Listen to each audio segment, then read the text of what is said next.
الحمد لله وحده لا شريك له صدق وعده ونصر عبده وأعز جنده وهزم الأحزاب وحده والصلاة والسلام على من لا نبي بعده ولا رسول بعده ولا معصوم بعده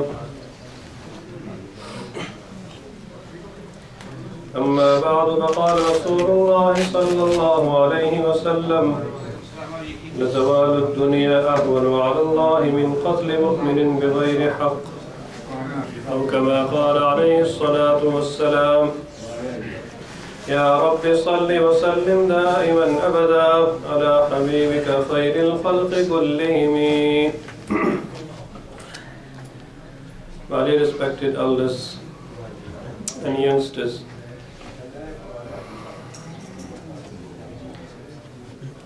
I'm sure you are aware of the latest incident and very painful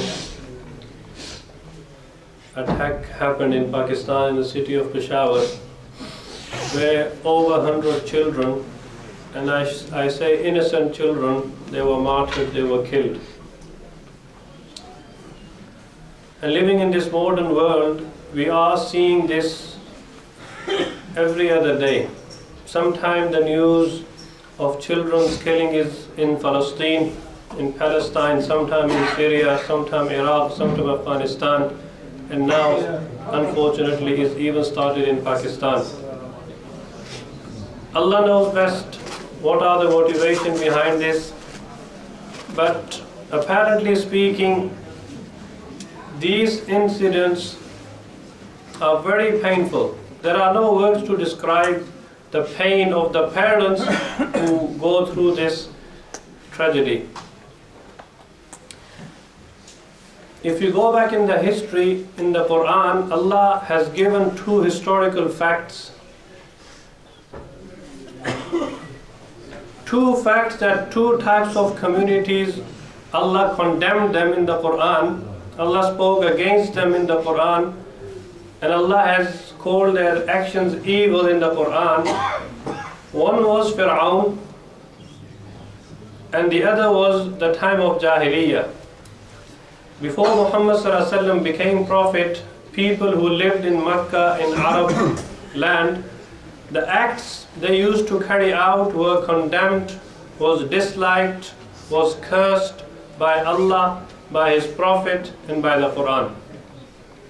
Speaking about Fir'aun, Allah speaks in the Quran regarding Fir'aun and says, Inna Fir'auna ala fil ardh وَجَعَلَ أَهْلَهَا شِيَعًا يَسْتَضْعِفُ طَائِفَةً مِّنْهُمْ يُذَبِّحُ أَبْنَاءَهُمْ وَيَسْتَحْيِي نِسَاءَهُمْ. Indeed, Fir'aun has transgressed in the land. He has done zulm. He has started oppression in the land. Who says this? Allah. So Allah starts condemning the acts of Fir'aun in the Quran. And then Allah says, وَجَعَلَ أَهْلَهَا شِيَعًا. What Pharaoh and Fir'aun in Egypt he did, he divided the people into different groups to treat them, to favor somebody over somebody else. And Islam has condemned it. Allah said, this guy, this Fir'aun, he made people into groups. And he used to give preference to one group over the other group. His own group, Qibti, was famous, was known, was beloved to him. And people like Bani Israel. Bani Israel, who later followed Prophet Musa alayhi salatu was salam, Quran said, Pharaoh and Fir'aun made them the weakest group in Egypt. And what he used to do, يُذَبِّحُ أَبْنَاءَهُمْ وَيَسْتَحْيِي نِسَاءَهُمْ. And he used to intentionally get all the baby boys killed. Intentionally, not only killed, he used to get them slaughtered. The word has been used here, yuzabbih. He used to get them slaughtered just to protect his kingdom. Fortune tellers told Fir'aun that, you know what, in Bani Israel there is a baby boy who will be born and he will grow up to take your kingdom away from you. And he was in fear that which baby, only one baby, but just to protect his ego, his nafs and his kingdom and his everything, he started killing all the baby boys. Despite all that, Allah showed him how Allah look after us. The same baby boy who was supposed to take his kingdom away, Prophet Musa, was sent as a baby in the house of Fir'aun, and Allah showed the world that when I want to save somebody, no one can touch. Musa a.s. was looked after in the house of Fir'aun. You know, when you send your children abroad, or you send your children across to a different city, different town, even in the same town, you send your children to school, you send them with the guardian. You make sure that they are in safe hands, don't you? Your little brother, your little children, you send them in safe hands, so they are protected. So Allah told Prophet Musa's mother, "Oh Musa's mother, don't worry, la takhafi wa la tahzani, don't fear, don't worry. Put him in the river Nile, put him. And who will collect him? Ya'khuzhu aduwwun li wa aduwwun lah. Mine and his enemy is there to pick him up." Subhanallah, amazing. Quran said this, "Ya'khudhu aduwwun li wa aduwwun lah." If you read Quran, you will see amazing points there. Oh Prophet Musa's mother, don't fear. Send him, put him in the river Nile. It is Allah who will protect, and I have arranged his enemy and my enemy to collect him and to pick him up. And it did. Pharaoh was sitting by the riverside. This box was coming, this container was coming with Prophet Musa inside. And Allah showed him, his wife said, "Why don't we make him our son?" And then the whole history is there. Prophet Musa was brought up in the house of Fir'aun, when he was killing the babies outside to protect his kingdom. So Allah condemned it. Allah said this evil man used to kill, not only kill, he used to get the baby boys slaughtered. So Allah talked about it in the Quran, and at the end Allah has said, "Innahu kana minal mufsideen." He was a fasadi, he was a corrupt man. Allah condemned it. So killing of innocent children is condemned in the Quran. And then Allah spoke about the second era in which the innocent souls were killed, was oppressed. That was the time of Jahiliyyah. We call it Zamane Jahiliyyah. So now we have to give a new term. We have to call that Qadim Zamane Jahiliyyat, the old days of ignorance. Now we have to call our days the Jadid Zamane Jahiliyyat, the new modern days of ignorance. Despite the technology, despite the so much latest advancement of this world, yet we have the same days of ignorance and practices practiced in our world. Whether children are killed in Pakistan must be condemned, but we should not forget the children who are killed in Palestine. We should not forget the children who are killed in madaris, in Islamic schools. Children who are killed in Afghanistan, in Iraq. When a bomb is dropped, how will the bomb differentiate between the children and the adults? This world has got strange practices. There are professional killers, nobody condemns them. Drop a bomb, who will care? Dare you say something about us? But somebody weak does it, condemn them. Yes, we have to. Any innocent killing of any innocent human, especially innocent babies, innocent boys, nabaligh children, must be condemned, because Quran condemned it. Innahu kana minal mufsideen. And then people have the guts to link that to Islam. How dare you do that? How can you link these evil practices to Islam? Don't you know what is Islam? Quran condemns the practices of such people.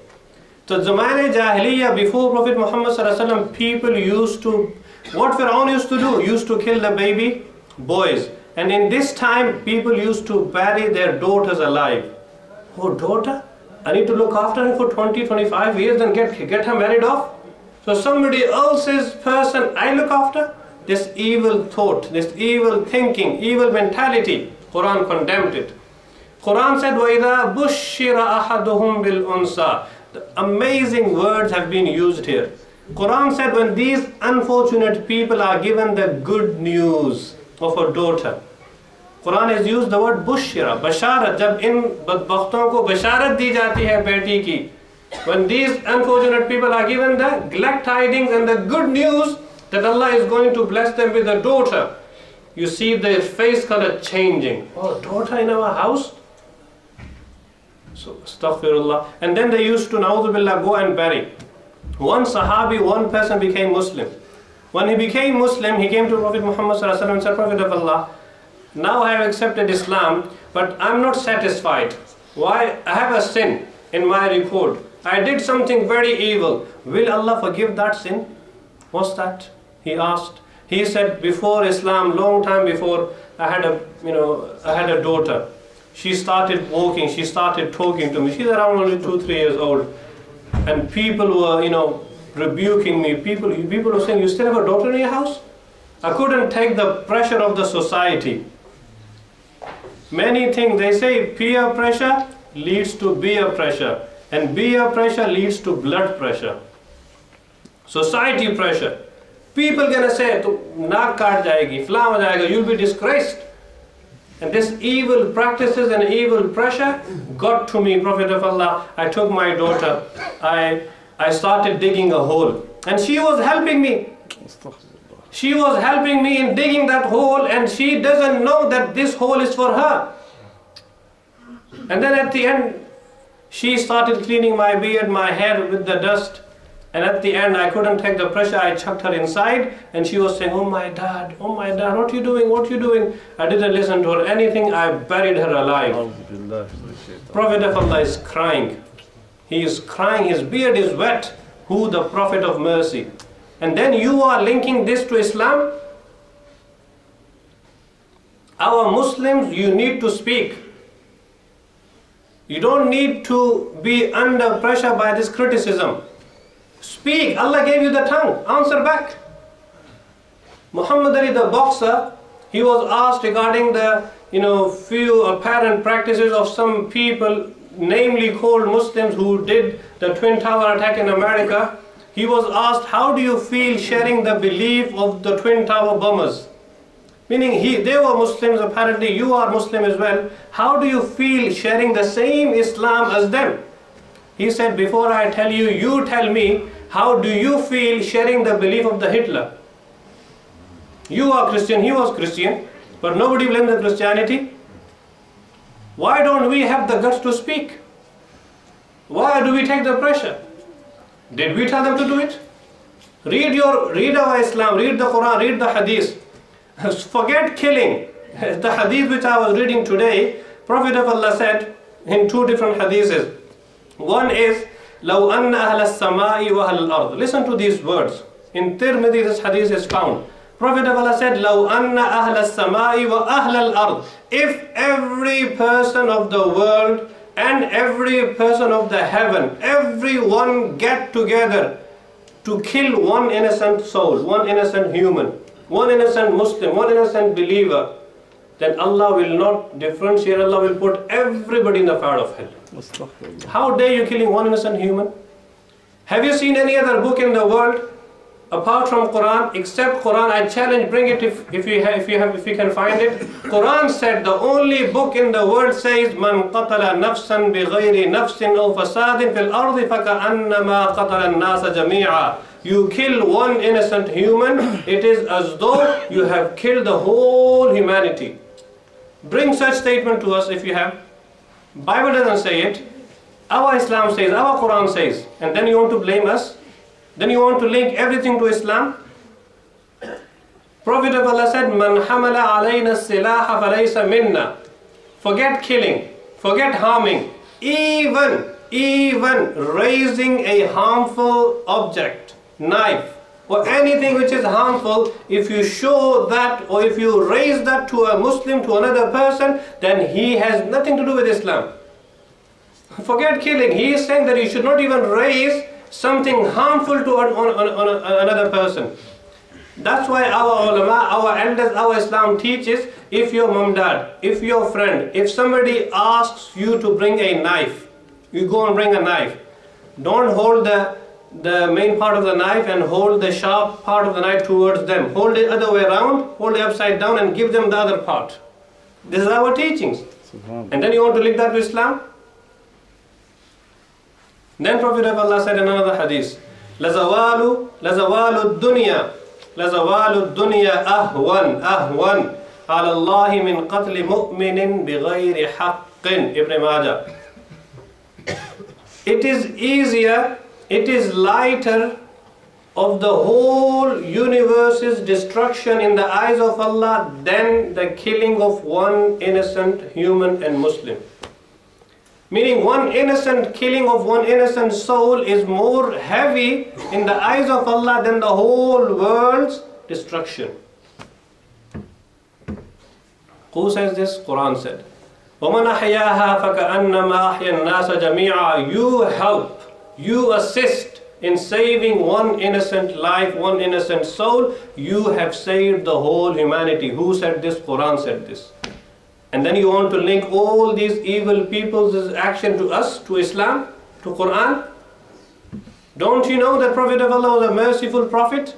In the battle of field, he said, don't harm the woman, don't harm the ladies, don't harm the elderly people, don't harm the children, don't even harm the trees, the nature. And then you want to link that to Islam? We condemn such actions. These evil people have no religion. Study. And then the double standard media. You know, somebody beautifully said, if a air hostess, a girl who works in a plane as an air hostess, she presents a plate of food to a strange man. To a strange man, she is liberated woman. She is free woman. But the same girl, she gets married to a husband and she looks after the husband, she is oppressed. She is Muslim. If a Muslim woman covers herself, she is oppressed. If a Christian nun, she covers herself, she is very devoted to her religion. If a Muslim man keeps a beard, terrorist. But somebody else does, he is very devoted to his religion. Double standards. Then our people also, fall for such, things. And then we also speak the same language. We have to be fair. We have to be very fair. One thing comes to mind, that one Sahabi, his name was Khubayb. He was captured by the enemies in the battle of field. Now next day they were about to kill him and take him off and take his life away from him. He was arrested, he was captured in the battlefield, and then the chief commander of the enemy, his little son, children, they don't have this borders. They are free to everybody. The little son of the chief commander of the enemies comes to Khubayb to meet him, to have a word with him. So he comes and Khubayb makes him sit next to him and he gives him some food to eat. The Khubayb who is arrested by them. And then the mother of that child, she fears, oh, what if that prisoner harms my son? And Hazrat Khubayb, he felt by her face that she is thinking something negative about me. And he said, oh my sister, do you think just because his father is going to torture me tomorrow, do you think my Islam tells me to, harm somebody else? Then she said, Ma ra'aytu asiran misla Khubayb. I never seen a prisoner like Khubayb. This is my Islam. This is my Quran. This is my Hadith. The unfortunate thing is, our people, we don't know what our Islam says. So when somebody else attacks us, we have nothing to say there. So we need to, be alert what is happening around us. Don't let anybody link all these terrible things around the world to Islam. Criminals don't have any crime, don't have any religion. Treat them as criminals. Don't link them to anybody. May Allah enable us to really understand, and may Allah bring peace in the world. May Allah forgive, and may Allah, pardon the people who are martyred there, and may Allah give them Jannat al-Firdaus. May Allah give the patience and sabr jameel to the parents who lost their innocent souls. Jazakallahu khair.